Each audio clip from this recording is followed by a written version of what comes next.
नमस्कार दोस्तों। क्या भारत में एक ऐसा भूचाल आने वाला है जो सत्ता के गलियारों की नींव हिला देगा? श्रीलंका, बांग्लादेश और नेपाल के बाद क्या भारत में युवा क्रांति का बिगुल बज चुका है? जरा सोच करके देखिए, जिन बेरोजगार युवाओं को कॉकरोच कह करके चढ़ाया गया, आज उसी कॉकरोच के पीछे 2 करोड़ युवाओं की फौज खड़ी हो गई। और अब ये तूफान 6 जून को दिल्ली के जंतर मंतर पर आ रहा है और सीधा शिक्षा मंत्री का इस्तीफा मांगने। दोस्तों, जब युवा अपने हक की आवाज उठाता है तो सिस्टम क्या करता है? नीट का पेपर लीक होता है, लेकिन पेपर लीक करने वालों को पकड़ने के बजाय गुरुओं के टीचिंग सेंटर सील कर दिए जाते हैं। रोते गिड़गिड़ाते हुए टीचरों को सड़क पर ला करके फेंक दिया जाता है। दोस्तों, कहा जाता है कि जब देश का युवा सड़कों पर आता है तो बड़ी बड़ी सरकारें कांप उठती हैं। इतिहास गवाह है, श्रीलंका में युवाओं ने सरकार का तख्ता पलट कर दिया, बांग्लादेश में युवाओं ने सत्ता उखाड़ फेंकी, नेपाल में युवाओं ने सिस्टम पलट दिया। और जैसे ही युवाओं और छात्रों का नाम आता है तो सरकार कांप उठती है, सिस्टम के पसीने छूट जाते हैं। आपको याद होगा, कुछ दिन पहले बेरोजगार युवाओं को कॉकरोच कहा गया था। बस इसी एक शब्द ने ऐसी आग लगाई कि अभिजीत दीप के नाम के एक लड़के ने सोशल मीडिया पर कॉकरोच के नाम से एक मुहिम छेड़ दी। महज 7 दिन के अंदर 2.5 करोड़ से ज़्यादा युवा इस मुहिम से जुड़ गए।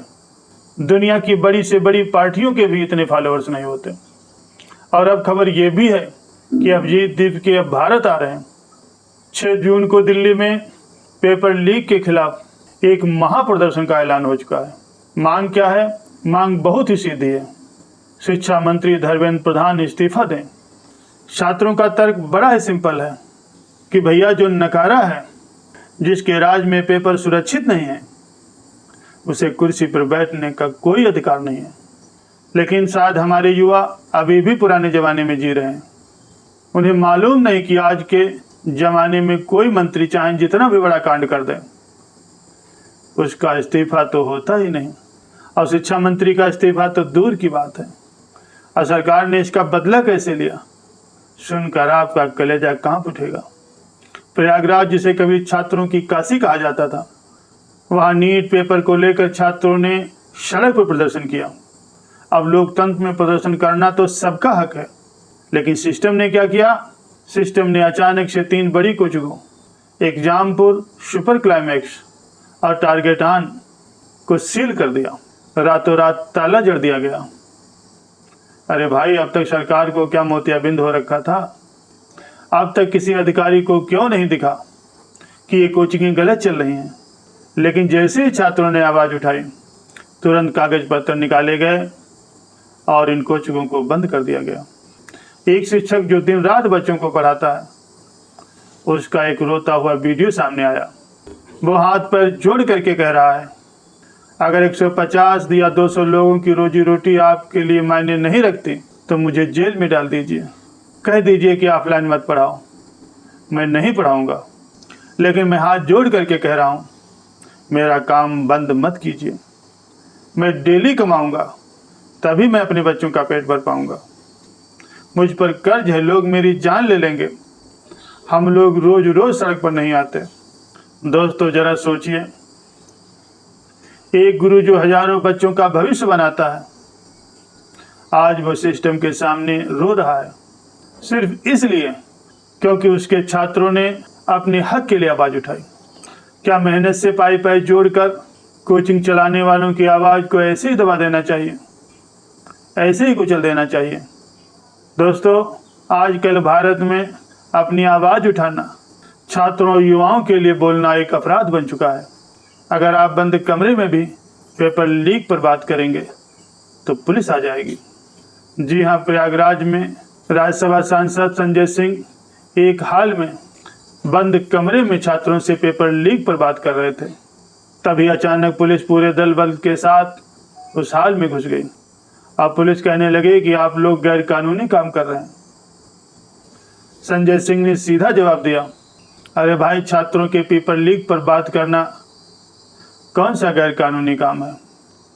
एडीएम साहब, आप मुझे नियम दिखाइए कि बंद हाल में बात करने के लिए कौन सी परमिशन लेनी चाहिए। क्या यहाँ कोई देश विरोधी बात हो रही है? जिन परीक्षाओं को पास करके आप एडीएम और एसएसपी बने, आज उन्हीं परीक्षाओं के पेपर लीक हो रहे हैं, सरेआम बिक रहे हैं। आपके बच्चे भी इनसे प्रभावित हैं और हम उस पर चर्चा भी ना करें। सोचिए दोस्तों, क्या किसी की हिम्मत है कि सत्ताधारी पार्टी का कोई सांसद अपने कुछ सहयोगियों के साथ हाल में बैठा बात कर रहा हो और पुलिस भीतर घुस जाए? लेकिन अगर छात्रों की बात होगी तो पुलिस तुरंत डंडा लेकर के आ जाएगी। दोस्तों, दुनिया के कई देशों में जब भी कोई संकट आता है तो वहाँ के प्रधानमंत्री खुद छात्रों से बात करते हैं। क्या हमारे प्रधानमंत्री नीट के छात्रों की तकलीफ जानने की कोशिश नहीं कर सकते? बिल्कुल कर सकते हैं, लेकिन उन्होंने इसे जरूरी नहीं समझा। अब तो बस इसी बात पर चर्चा करते हैं कि कमल को कैसे खिलाना है।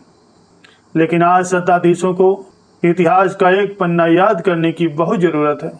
भारत भूमि के सबसे महान शिक्षक आचार्य चाणक्य ने एक बात कही थी कि शिक्षक कभी साधारण नहीं होता। विनाश और निर्माण दोनों उसके गोद में पलते हैं।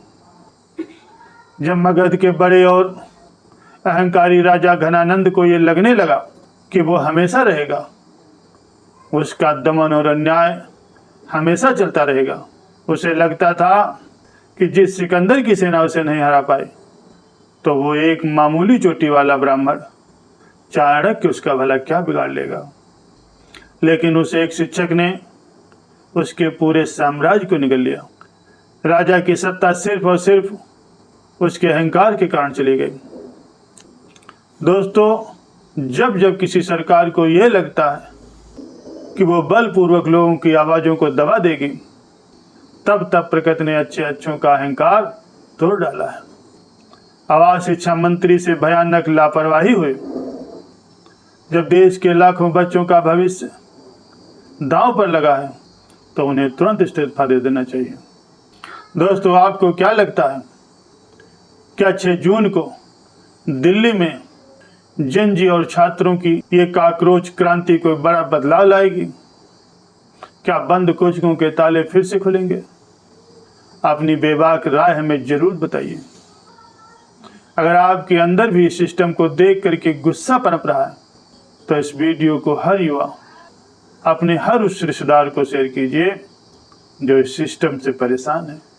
हमारी सच्ची और निडर पत्रकारिता को जिंदा रखने के लिए हमारे इस चैनल को अभी सब्सक्राइब कर लीजिए और बेल आइकन दबाइए।